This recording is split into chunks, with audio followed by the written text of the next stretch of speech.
ఓం నమస్తే. ఆత్మీయులకు దేవదేవుని ఆశీస్సులు. తైత్తిరీయ ఉపనిషత్తు ప్రథమవల్లి, దీని పేరు శిక్షావల్లి అంటారు.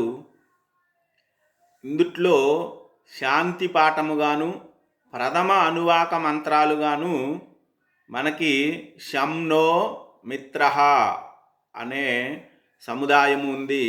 దానిని మనం క్షుణ్ణంగా తెలుసుకోవడానికి ప్రయత్నం చేద్దాము. ఓం శ్రీ గురుభ్యో నమః. హరి ఓం. శన్నో మిత్రః శం వరుణః శన్నో భవత్వర్యమా శం న ఇంద్రో బృహస్పతిః శం నో విష్ణురురుక్రమః. నమో బ్రహ్మణే నమస్తే వాయోః త్వమేవ ప్రత్యక్షం బ్రహ్మాసి త్వామేవ ప్రత్యక్షం బ్రహ్మ వదిష్యామి. రతం వదిష్యామి, సత్యం వదిష్యామి. తన్మామవతు తద్వక్తారమవతు. అవతు మాం అవతు వక్తారం. ఓం శాంతి శాంతి శాంతి. ఇది ప్రథమో అనువాకః.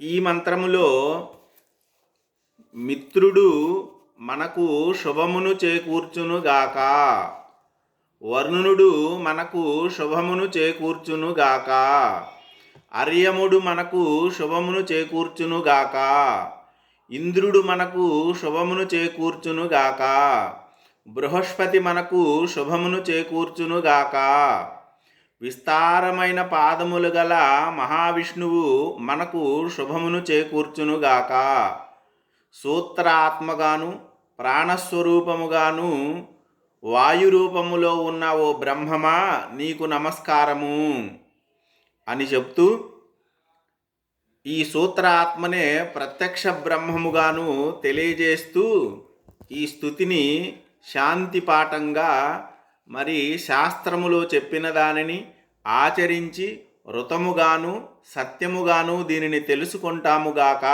అని వేదాన్ని ప్రారంభం చేస్తూ గురు శిష్యులు ఇద్దరూ కలిసి చేసిన విశేషమైన ప్రార్థన ఇది. ఈ ప్రార్థనలో విశేషములు భావాన్ని తెలుసుకున్నాము. ఇక్కడ శ్వాసకు లేదా ప్రాణవృత్తికి పగటికి అభిమాన దేవత అధిదేవత మిత్రుడు, నిశ్వాసకు అపాన వృత్తికి రాత్రికి అధిపతి అభిమాన దేవత వరుణుడు, కన్నులకు సూర్యమండలానికి అభిమాన దేవత అర్యముడు, బలమునకు భుజములకు లేదా చేతులకు అధిపతి లేదా అభిమాన దేవత ఇంద్రుడు, వాక్కు లేదా మాటలకు బుద్ధికి ఆ అంతఃకరణానికి బృహస్పతి అధిదేవత,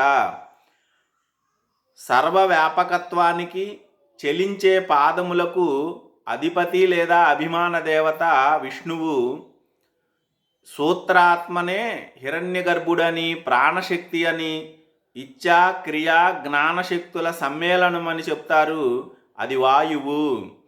అన్నింటినీ సరిపోల్చి ఇది చేయదగినది అని నిర్ణయించడమే ఋతము. అలా నిర్ణయించిన దానిని ఆచరించడమే సత్యము.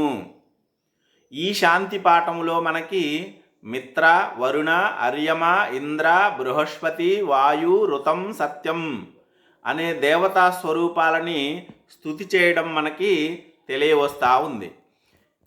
ఇక్కడ ఈ ప్రార్థనని చూసిన మీదట మనకి ఒక సందేహం వస్తుంది.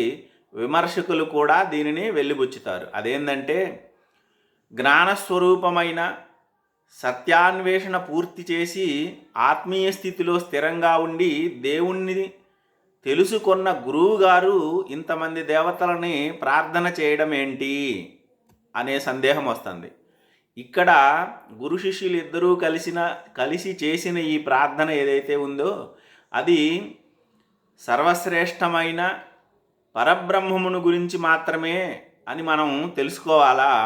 ఎలాగంటే, ఈ నామాలన్నీ కూడా సాధారణంగా సూర్యునికి సంబంధించిన నామాలుగా మనము తెలుసుకోవచ్చు. మిత్ర, వరుణ, అర్యమ, శక్ర, విష్ణు, వాయు అనేవి దాతాయ నమః, మిత్రాయ నమః, వరుణాయ నమః, శక్రాయ నమః, హిరణ్యగర్భాయ నమః, ఖగాయ నమః, పూష్ణే నమః, అంశుమతే నమః, మార్తాండాయ నమః, మరీచయే నమః, సవిత్రే నమః, వివస్వతే నమః, విష్ణవే నమః అని ద్వాదశ ఆదిత్య నామాలను మనము ప్రతిరోజు సూర్యుని ఎదురుగా నిల్చుని ప్రార్థన చేస్తూ ఉన్నాము.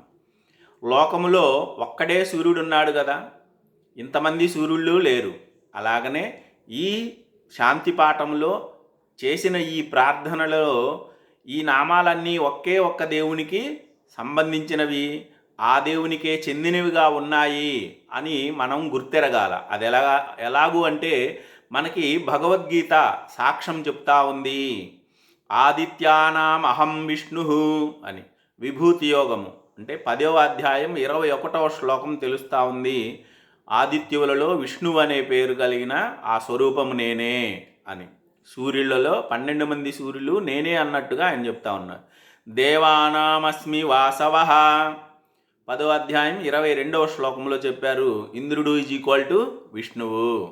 భగవద్గీత చెప్పిన దేవుడు ఎవరైతే ఉన్నారో ఆయన ఇంద్రస్వరూపము నేనే అని చెప్తా ఉన్నారు. మహాభారతం ఆది పర్వంలో 65వ అధ్యాయంలో 15-16 శ్లోకాలలో ఆదిత్యునికి సంబంధించిన 12 నామాలు చెప్పబడ్డాయి. అవేంటంటే దాత, మిత్ర, అర్యమ, రుద్ర, వరుణ, సూర్య, భగ, వివస్వత, పూష, సవిత, త్వష్ట, విష్ణు అని చెప్పబడ్డాయి. అలాగే భగవద్గీతలో పురోదశాంచ ముఖ్యం ఆం విద్ధి పార్థ బృహస్పతిం అని చెప్పాడు. దేవతల గురువైన బృహస్పతిని నేనే అని 10వ అధ్యాయం 24వ శ్లోకంలో చెప్పారు.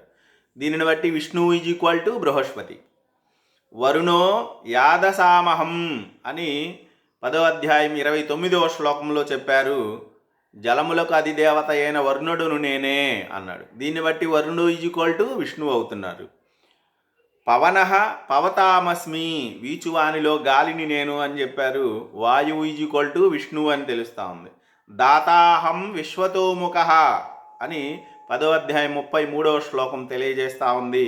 ఈ విధంగా ఓం శం నో మిత్రః శం వరుణః శం నో భవత్వర్యమ శం న ఇంద్రో బృహస్పతి శం నో విష్ణురురుక్రమః అనే ఈ శాంతి పాఠంలో మనకి వేరువేరు దేవతలని స్తుతి చేసినట్లు అనిపిస్తున్నా కానీ శాస్త్రవాక్యాలను మనం పరిశీలనగా చూసినప్పుడు ఇది ఒకే దేవునికి ఉద్దేశించి చేయబడిన స్తోత్రము అని మనకి తెలియవస్తూ ఉంది.